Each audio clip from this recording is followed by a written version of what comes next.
Movie के start में हमें दिखाया जाता है कि नॉर्वे में कई बार रॉक स्लाइडिंग की वजह से सुनामी आ चुकी है, जिनमें काफी लोगों की डेथ भी हुई थी। और फ्यूचर में भी किसी माउंटेन के गिरने की वजह से यहाँ पर सुनामी आ सकती है। इसके बाद मूवी फोकस करती है एक जियोलॉजिस्ट क्रिस्टीन पर।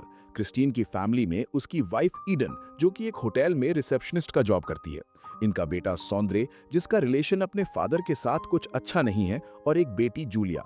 क्रिस्टीन का जॉब पर आज आखिरी दिन था, क्योंकि ये लोग इस टाउन से दूसरे टाउन में शिफ्ट होने वाले थे। वो घर पहुंचता है और देखता है कि उसकी वाइफ खाना बनाने के बजाय पाइप ठीक कर रही है। उनके घर में हमेशा कुछ ना कुछ दिक्कतें रहती थी। क्रिस्टीन ने बताया कि वो एक नए घर में जा रहे हैं क्योंकि उसका ट्रांसफर हो गया था। सब लोग खुश थे। कुछ ही देर बाद क्रिस्टीन अपने ऑफिस लौट आया। उसे यहाँ से सामान पैक करना था, और क्योंकि वो उसका आखिरी दिन था, इसलिए उसे अपने कोवर्कर्स के साथ लंच करना था। काम खत्म करने के बाद वो निकलने ही वाला था कि उसे एक अलार्म की आवाज सुनाई दी।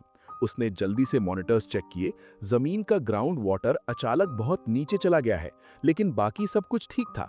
पानी के स्तर में इस तरह की गिरावट का कोई मतलब नहीं बन रहा था, इसलिए वो परेशान हो गया। उसके बॉस ने उससे कहा कि वो चिंता ना करे, क्योंकि पहाड़ बिल्कुल ठीक लग रहे थे। सेंसर से कोई रीडिंग नहीं मिल रही थी, इसलिए सब कुछ कंट्रोल में था। क्रिस्टियन मान गया और वहां से चला गया, लेकिन फेरी की तरफ जाते हुए भी वो परेशान ही रहा।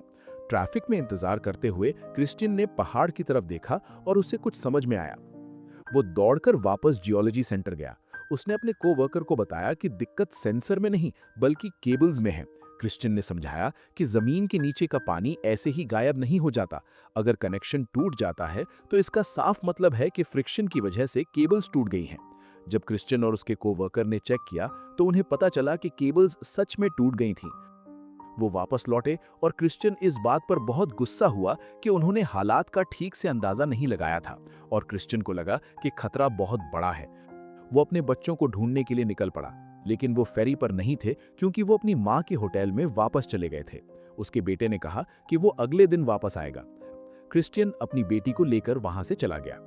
इसी बीच जियोलॉजी सेंटर में जॉर्ज ने देखा कि कुछ अजीब डेटा मिल रहा है, जिससे पता चल रहा था कि चट्टानें सिकुड़ रही हैं। जॉर्ज ने अपने बॉस को यह बात बताई। घबराकर बॉस ने अपने कोवर्कर के साथ पहाड़ के अंदर जाकर सेंसर चेक करने का फैसला किया। क्रिस्टियन, जो पहले से ही परेशान था, ये जानने के लिए सेंटर में दोबारा फोन किया कि वहां क्या हो रहा है। जॉर्ज ने उसे पूरी बात बताई, जिसे सुनकर क्रिस्टियन घबरा गया। वो पुराने रिकॉर्ड्स चेक करने लगा। रिकॉर्ड से पता चला कि पहाड़ फैल नहीं रहे थे, बल्कि सिकुड़ रहे थे, जो सुनामी का संकेत था। क्रिस्टियन ने सेंटर में फोन किया ताकि अपने बॉस को चेतावनी दे सके, लेकिन बॉस पहाड़ के अंदर ही था। जैसे ही उन्होंने वहां से निकलने का फैसला किया, अचानक एक जोरदार भूकंप आया, जिससे चट्टानें हिल उठी। वो दोनों जख्मी हो गए और उसके साथी का पैर चट्टानों के बीच फंस गया। इस दौरान उनका सेंटर से संपर्क भी टूट गया। पानी का स्तर नीचे चला गया, जिसका मतलब था कि सुनामी आने वाली है। क्रिस्टियन ने अपने साथी से कहा कि वो तुरंत अलार्म बजाए और शहर को खाली करवाए। मार्गरेट ने सायरन चालू कर दिए। हर कोई घबराहट में शहर खाली करने लगा। कुछ ही देर बाद जब वो अपने कोवर्कर को बचाने की कोशिश कर रहे थे, तभी भूकंप के झटके से एक चट्टान टूट गई। वो चट्टान सीधे बॉस के सिर पर जा लगी, जिससे उसकी मौके पर ही मौत हो गई। क्रिस्टियन ट्रैफिक में फंस गया था। उसने लोगों से ऊंची जगह पर भागने की रिक्वेस्ट की। तभी उसने देखा कि उसका पड़ोसी कारों के बीच फंसा हुआ है।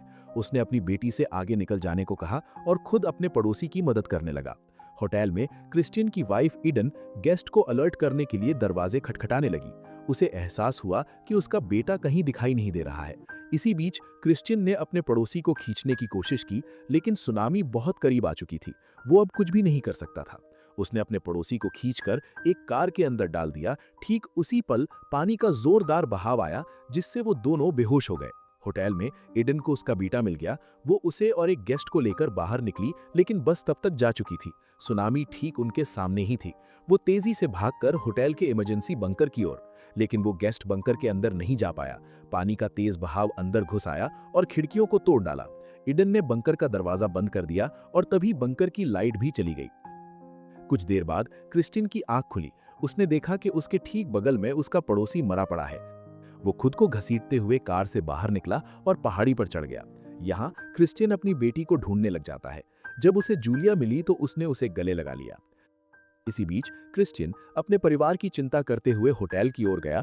बस अभी तक नहीं आई थी। उसने अपनी बेटी को पड़ोसी के पास छोड़ दिया।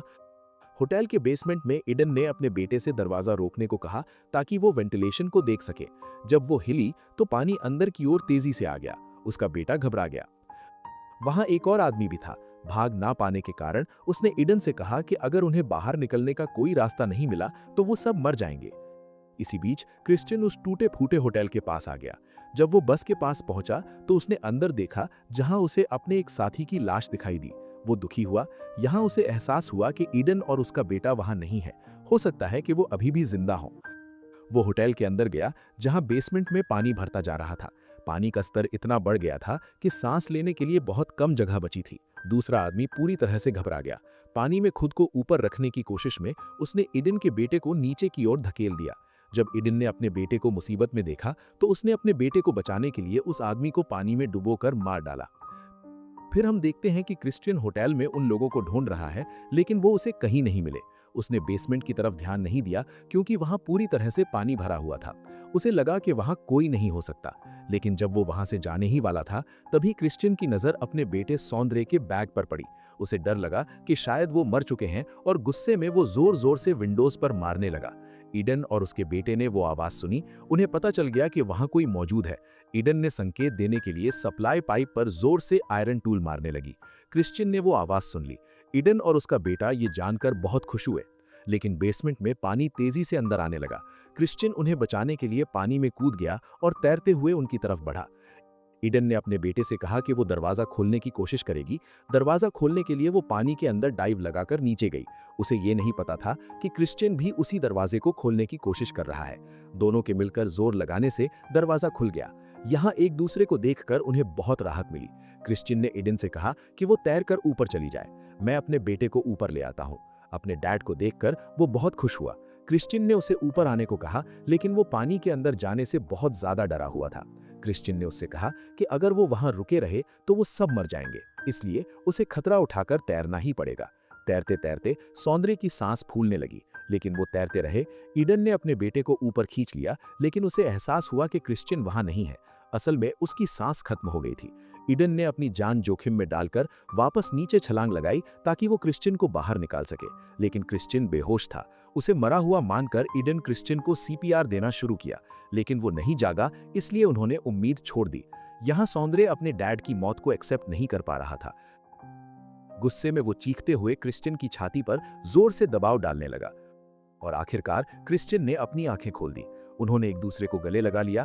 फिर वो उस पहाड़ी की ओर चल पड़े जहां बाकी बचे हुए लोग मौजूद थे। जूलिया वहां इंतजार कर रही थी और बहुत ज्यादा परेशान थी। हेलीकॉप्टर की आवाज सुनकर उसे दुख हुआ, ये सोचकर कि उसकी फैमिली नहीं आ रही और सिर्फ उसे ही बचाया जाएगा।